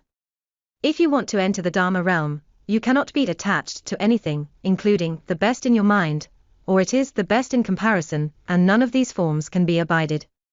But, what about in daily life? That is, when you run the law of cause and effect in the three realms, you must use these two things as your rules. You may say, what if one is dying, entering the tribulation of life and death, and about to enter the Dharma realm? When it comes to deciding whether to enter the Dharma realm, or stay in the three realms, of course you should never abide in forms, right? Everything needs to be in a state of oneness. However, currently you are solving problems in life running the law of cause and effect, so you must do it according to these two principles. Anything that is the best in comparison is not considered abiding in forms. Remember, there are different interpretations. Different situations have different explanations. If you choose the best in your mind to do it, it is called abiding in forms. Do you understand? Timing. What should be done at what time? And when should not be done at a certain time? This is very important. You have to wait for the most favorable opportunity before you can carry out your wishes to reunite your family. This requires the assistance of meditational concentration and wisdom. This requires training. This is the discriminating wisdom. Geographical advantage. Which place has the best advantages in comparison? When you choose these places, which place is the fastest, most convenient and easiest to access?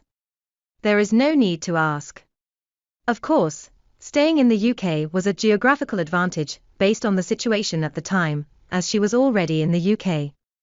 There was no need to take a flight. This is called the discriminating wisdom. The fourth of the 10 beliefs, the wisdom, means that you must be intelligent, clear and in place, and take into account both the mundane dharma and the supramundane dharma, so that you can truly develop the discriminating wisdom. What does it mean by clear? It means to understand all these things. You must accept that the timing is not right yet and the situation needs to be observed again. So, what do we have to accept? We must accept the retribution of karma, but it does not mean doing nothing. You need to do the 5 things in the mind cultivating procedure. Make the best and wisest arrangements, to the greatest extent and ability. Whatever you do, do it the best and most completely and perfectly. In terms of mentality, do not cling to any gain or loss, success or failure, to be called acceptance. Analysis. It must be analyzed based on the goals that have been set. As said earlier, you have to analyze it based on timing, favorable geographical location, and human harmony, the precepts you have taken and the dharma you have learned. In addition to analyzing this difficult problem, have you ever experienced greed, hatred, or ignorance during the analysis process? This analysis cannot be omitted. Look what my disciples wrote. He said, "It's just because I long for a family reunion, and I hope that asking for a divination stick will give me the strength to make a selfish choice.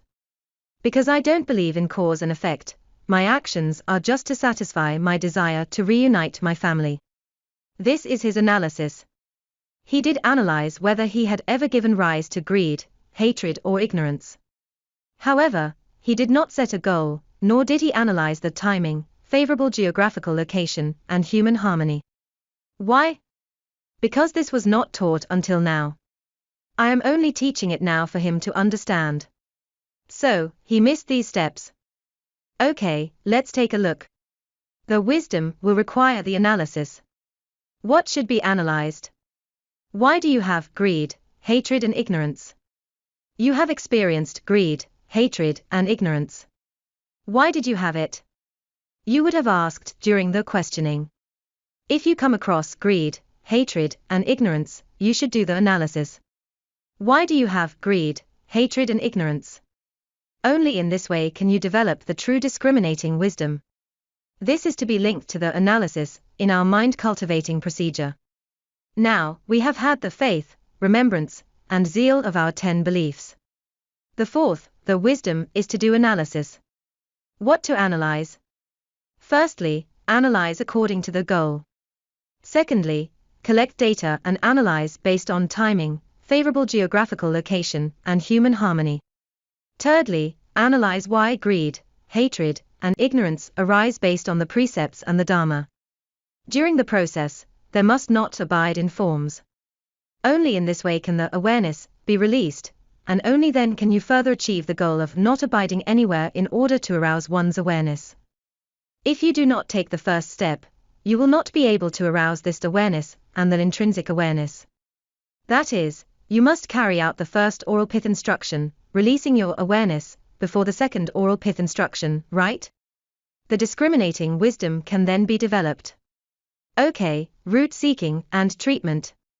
Due to time constraints, we will continue to explain it in the next session. We will continue using this case for analysis. According to the Sutra of the Garland of a Bodhisattva's primary karmas, how long does it take to cultivate these 10 beliefs to reach 100 points? It is considered fast to cultivate for 1 to 3 kalpa before you can reach the next step, the initial level, that is, Bodhisattva with initial resolute vows. The Sutra for Humane Kings states that 1 to 3 kalpa are already considered the fastest. It takes 10,000 kalpa, that is, 10,000 kalpa to follow the right path. Why does it take so long to practice? Because you are back and forth, up and down. Why?